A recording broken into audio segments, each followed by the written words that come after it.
Hey guys, thank you again for watching. Welcome back to FPL Friday. This is a brand new episode. Quick alert for everyone. If you're watching this on Friday, the deadline is on Friday, so you want to make sure you get your teams in. It is not Saturday morning like it always is, Eastern time. Today, because that Leeds game on Friday, so I think it will be Friday. So you want to just make sure you get your teams in. And then another big announcement: we also have found out from Carlo Ancelotti that James Rodriguez is not going to make that trip. Along with Seamus Coleman, but he doesn't have as many owners, so we'll probably be focusing on James Rodriguez. He was set to be our differential pick for this week as a captain, but he sadly won't be able to make that trip. So we have other picks for you guys and other picks to replace him in your team, because we have seen that there is almost 500,000 managers that got him in just for this week. So that early transfer again hurts you. So without any further ado, let's get to our hidden gems for this week. Starting at the back, that Villa lineup looks amazing. I know Martinez is probably not a hidden gem anymore, but right in front of him, not Johnny Cash. We mentioned Cash a few weeks ago as a hidden gem. Has been great. Another guy on the other side is Target. Currently, he's 4.5 and only 1.4% owned. That's huge for a defender that's had a few clean sheets already. He's also on a lot of free kicks and some corners, so there's a lot of assist potential. And with Martinez at the back behind him, and also just Mings looking amazing, and the rest of that Villa team really running, and their next 10 fixtures, they're a sea of green basically. So those are great options to have. Another one for a little further on, let's look at Telles from United. During that United game against PSG midweek, he looked amazing. His crosses and free kicks looked so fast and so accurate. I think he's going to be amazing. Currently, he's only 1% owned because he hasn't made a Premier League start yet. But I think once he gets the start going, Luke Shaw is nowhere to be seen, and he's gonna be taking it. I'm honestly worried that he takes the free kicks from a lot of other people, such as Fernandez, but I don't think, if it's a goal scoring opportunity, I don't think he'll take it. But if it's a ball where you need a whiz ball in, I think Telles has that in his locker. Moving a little further up the field, again, Villa man, Ross Barkley, coming in at 5.9, absolute bargain, 2.2% owned. He looks very sharp. Of course, he scored that winner for Villa, so he has 2 and 2 starts. He's a much cheaper option than Grealish at 7.2 right now. So if you don't have that 7.2 to spend in that 7 million bracket, you can always bump down to 5.9. I think he's easily going to end the season maybe at 6.5. So he's got a few price rises in him. Another one for the future, Gareth Bale. He is starting right now. I don't know how Tottenham is doing, but he came on, almost had that goal to make it 4-2 for Tottenham. Thank God he didn't. But yeah, if he had, I think this, again, his ownership would be a lot higher. I think a lot more people would be getting him. He might even have a price rise, but he's not scheduled for a price rise right now, and at 9.5, this is a little steep for me. So I say for the future, we'll see if he starts a Premier League game, and we'll see how he does with that Harry Kane, Son little triangle that they are trying to create. Moving to the forwards, we have Mopai once again. I cannot believe this guy is still under 10% owned. He is at 6.3% and at 6.6 owned now, 6.6 million. I think he looks like an amazing second or even third striker if you're going to go 3 up top without Brewster. He's on penalties. I think, in my opinion, I've said this multiple times on a few different shows, and I've given this advice to a few different people. I think he is the best 6.5 forward in that bracket. But yeah, so coming up, we will be looking at our 50-second surgery. We have 3 people again that sent us their teams. So we'll be taking a look at either transferring people in and out for them depending on what they have going on, or just picking between players on who to start, who to bench, captain, and vice versa. So without further ado, let's look at our first person on here. It is DC White, and let's bring up his team.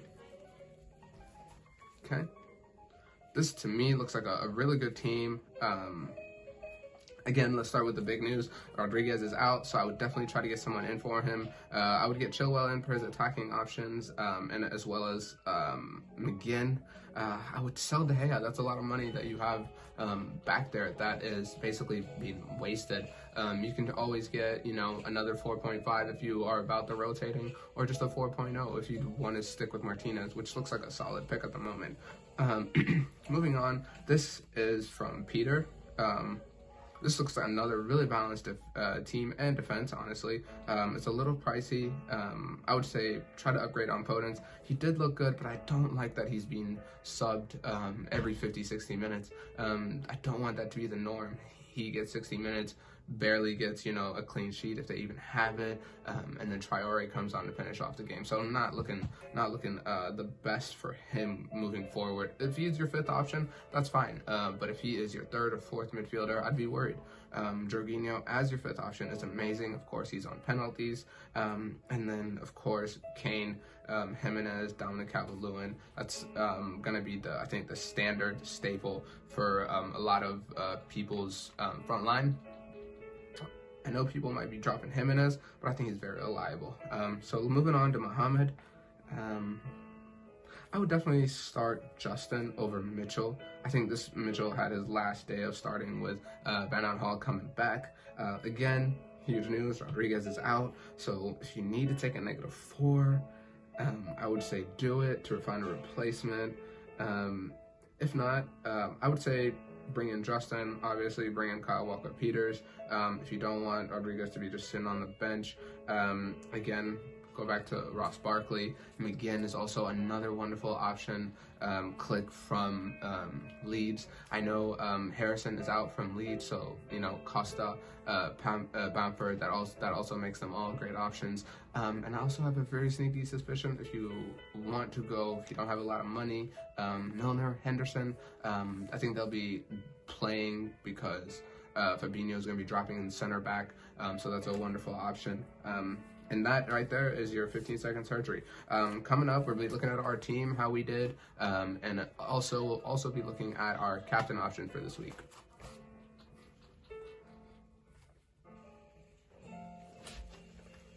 All right, guys, it is now time to look at our team and see how we did, and also look at our team for upcoming week and look at our captain options. So without any further ado, let's start at the back. Ryan and Lamptey, we doubled up. We could have had that double clean sheet if it wasn't for that very iffy goal. I say even iffy goal. It shouldn't even been a penalty. It was 5% chance that that's a penalty. So soft. Lamptey barely put his hand on him. Came down like a stack of bricks, basically. They got the penalty. Zaha, converted. Whatever. Goal. Clean sheet's gone. We move on. Taylor was able to get us a clean sheet thanks to Nick Pope. Mo Salah was able to deliver for us as a captain. Bruno, Son, Kane also delivered for us, did very well. We could have captained any one of those guys, but still happy with the points of Mo Salah. Mopai had multiple chances to shoot.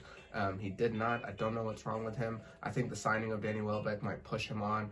Connolly's also doing very well. March doing well. Trossard, that whole team's doing very well. So I still have some faith in him, but he's on the clock. He's got 1 or 2 weeks left.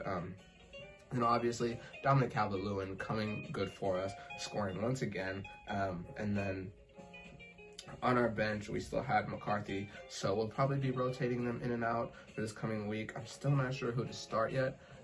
We have McCarthy at the moment, but that's just, slightly. We're also bringing in Jack Grealish this year for Harvey Barnes. I almost said Matt Barnes. Harvey Barnes. Harvey Barnes just looks great. It just doesn't look like he has any help.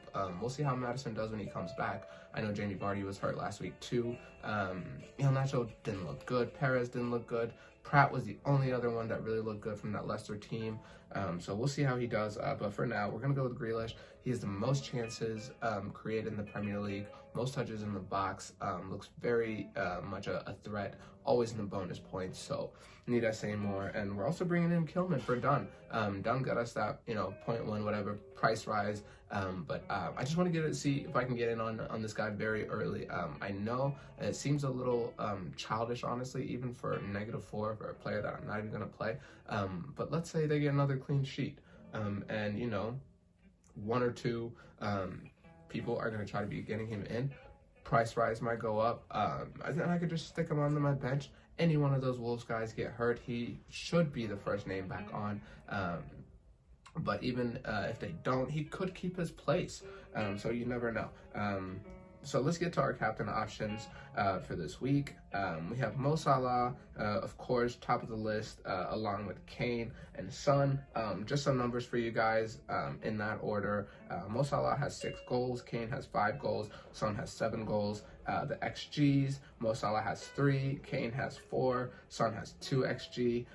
So Kane has a slightly higher ceiling is what it seems like, but Mo Salah also gets us an extra point, in my opinion. And then the shots on goal, of course, 11 to Mo Salah, Kane to 13, Son on 9. So those 3 guys are really clicking. I love that I have all 3 on my team. I know a lot of people don't like having a captain's debacle, but I love being able to choose among captains. I don't care if it takes me 2-3 days. I'll look at the app almost every day, just pull it up, you know, once a day, look at them. I might have a feeling for Mo Salah today, Kane tomorrow, but in the end, it's usually going to go Mo Salah.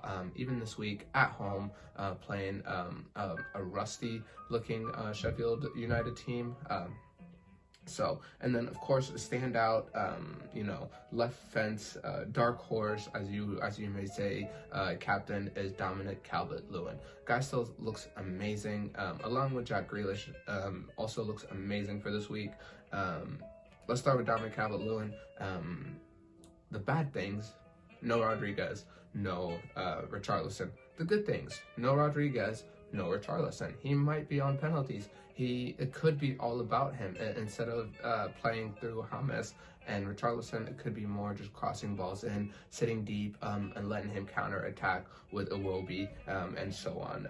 And then another guy that we mentioned, Jack Grealish, looks absolutely amazing.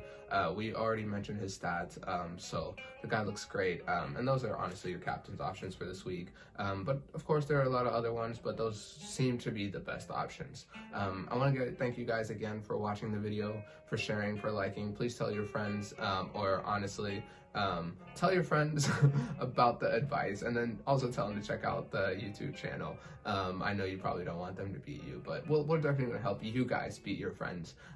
But yeah, thank you for watching. Thanks for sharing. Please like, subscribe, and send us your teams if you guys ever have any questions. So until next week, let's chase those green arrows, guys, and have a good time. Bye-bye.